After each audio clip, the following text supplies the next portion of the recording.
మెదక్ జిల్లా హవేలీ గణపురం ప్రభుత్వ పాఠశాలలో 540 మంది విద్యార్థులు ఉండే ఒక వెలుగు పత్రికలో వచ్చింది. తిన్మార్ మల్లన్న సొసైటీకి మీకు బయటికి చెప్పిండు, అందరికీ తెలిసిందే. ఆ పరిస్థితులు ఎట్లా ఉన్నాయంటే కనీసం మేము క్యూనిస్ వేదికగా మేము వెళ్ళాం. అక్కడికి వెళ్ళిన తర్వాత మా తిన్మార్ మల్లన్న టీం కావచ్చు, మా పూల మల్లేషు, నర్సాపూర్ నగేష్, వీళ్ళందరం వెళ్ళి అక్కడ సర్పంచ్ ఉన్నాడు శ్రీకాంత్ అని, మాజీ సర్పంచ్. క్యూనిస్ వస్తే మీరు వెళ్తారా అని చెప్పేసి సర్పంచ్ పైన చర్యలు తీసుకున్నారు. పూల మల్లేష్ అనే మన మిత్రుని పైన ఈ ఎమ్మెల్యే పోలీసు వాళ్ళకి చెప్పి రాత్రికి రాత్రి వాళ్ళ పైన చర్యలు తీసుకొని అరే పేద ప్రజల కోసం పనిచేస్తా ఉన్న తిన్మార్ మల్లన్న టీం పూల మల్లేష్ అన్న మీద మీరు ఎఫ్ఐఆర్ నమోదు చేసిండ్రు. ఎందుకంట ఎమ్మెల్యేకి మీరు వ్యతిరేకంగా మాట్లాడతారా అని. ఊడిపడ్డావా పైనుంచి మొగుల నుంచి? బాగున్నది కథ, నీ కథ బాగున్నది. అరే మంచి చేయమని చెప్తా ఉన్నావు. 26 సంవత్సరాలలో ఎమ్మెల్యే అయినావు నువ్వు, మంచి చేయమని చెప్తా ఉన్నాం. నువ్వు కేసు నమోదు చేసింది తిరిగి నేను తిట్టిండా కొట్టిండా లేకపోతే ఏం చేసింది? నిన్ను ఇష్టం వచ్చినట్టుగా అట్లా చేస్తావు. కానిస్టేబుల్ సిఐను డిఎస్పీ పంపించి నువ్వు వస్తావా రావా అని అర్ధరాత్రి తీసుకొని పోతే తిన్మార్ మల్లన్న ఫోన్ చేస్తే వదిలిపెట్టి.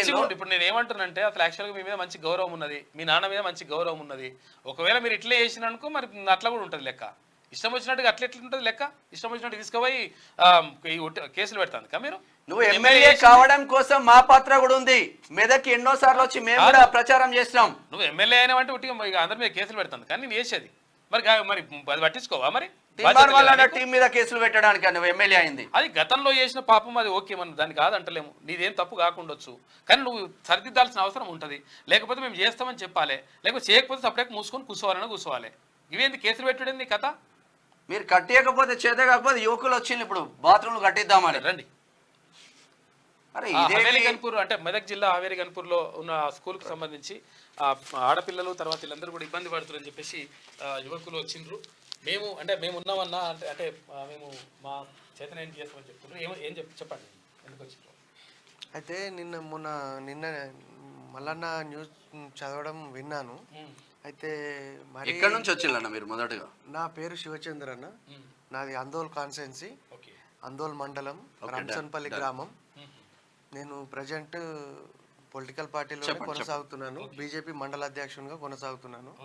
అయితే ఆ న్యూస్ చూసి నాకే కొంచెం మనసులో కలకమన్నట్టు అనిపించింది. ఎందుకంటే మరి ఆడపిల్లలు వాళ్ళే అడ్డుగోడగా నిలబడి వాష్రూమ్ పోయి రావడం ఏంది, అది మరి దారుణం అనిపించింది. ఇప్పుడు అదే వెలుగులోకి తీసుకొచ్చినామని చెప్పి మా మిత్రుల పైన కేసులు నమోదు చేస్తా ఉన్నాడు ఎమ్మెల్యే. ఓకే, అయితే నేను ఏంటంటే దానికి సంబంధించి ఇక మరి ఇంత దారుణమైన పరిస్థితి ఉన్నప్పుడు కొంచెం మనతోని చేతనైనా సాయం చేద్దామని వాళ్ళకు వాష్రూమ్స్ కట్టిద్దామని ముందుకు వచ్చానన్న. నేనే కట్టిస్తానన్న. అది దానికి సంబంధించిన నాకు ఆ విలేజ్ దానికి సంబంధించిన డీటెయిల్స్ అక్కడ వాళ్ళతో కాంటాక్ట్ చేయిస్తే నేను అక్కడికి వెళ్ళేసి ఇప్పుడు ఎట్లా రేపటి దసరా సెలవులు కాబట్టి సెలవులు అయిపోయిన తర్వాత పండగ అయిపోయిన తర్వాత ఎట్లా వాళ్ళకి హాలిడేస్లోనే ఉంటారు కదా, పండుగ అయిన తర్వాత వెళ్ళి అక్కడ హెచ్ఎంతో మాట్లాడి వర్క్ స్టార్ట్ చేయించి కంప్లీట్ చేపిద్దామని ఆలోచనతో ఇక్కడ వరకు అది మీ ద్వారా వచ్చింది విషయం కాబట్టి మీ ద్వారానే ఆన్సర్ కూడా చేద్దామని ఇక్కడ వరకు రావాల్సి వచ్చింది. Okay, thank you.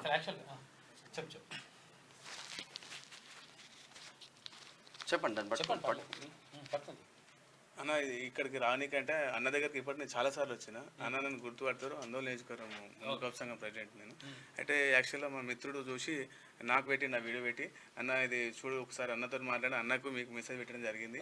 బట్ ఇందుకు తీసుకొచ్చిన ఫోన్ చేసి మీకు తీసుకొచ్చిన ఇంత దూరము మాకు. ఎందుకంటే అన్న ఇప్పుడు ఎమ్మెల్సీ ఉన్నా కానీ ఎమ్మెల్సీ లేకున్నా బట్ మేము ఫోన్ చేస్తే మా కాన్స్టిట్యున్సీలో ఆర్థికంగా 50,000 1,00,000 ఇట్లా నేను ఫోన్ చేస్తే ఒక ముగ్గురికి సాయం చేసి ఉన్నా అన్న.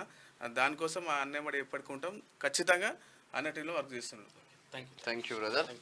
చూసినా అంటే మానవత్వం 100% ఉంటుంది. కాకపోతే ఏంటంటే సోయి లేని రాజకీయ నాయకులు లేకపోవచ్చు కానీ కాకపోతే ఏంటంటే సొసైటీలో చాలామంది మంచి చేయాలనేటువంటి ఉద్దేశంతో చాలామంది ఉన్నారు. కాబట్టి ఒకసారి బుద్ధి తెచ్చుకుంటే మంచిగా ఉంటుంది. ఇప్పుడు ఇంకా అట్లా అంటే మంచి అభిప్రాయం ఉండే మరి నువ్వు ఇట్లా ఏందో మరి కథ ఏందో అర్థమైతలేదు. అలా సర్పంచ్ శ్రీకాంత్ పేద పిల్లల కోసం మనం పిలిస్తే ఆయన పైన అసలు పక్కన పెట్టేసిందంట మొత్తం. అయినాడు పోతే మంచిది కాదు అది. ఆ రావులు పోయినలో ఈ రావులు వచ్చిన మీదైతే మంచి అభిప్రాయం, మీ నాన్న మీద కూడా మంచి అభిప్రాయం ఉంది. నువ్వు అది జడగొట్టుకుంటే నీ ఇష్టం అదిగా.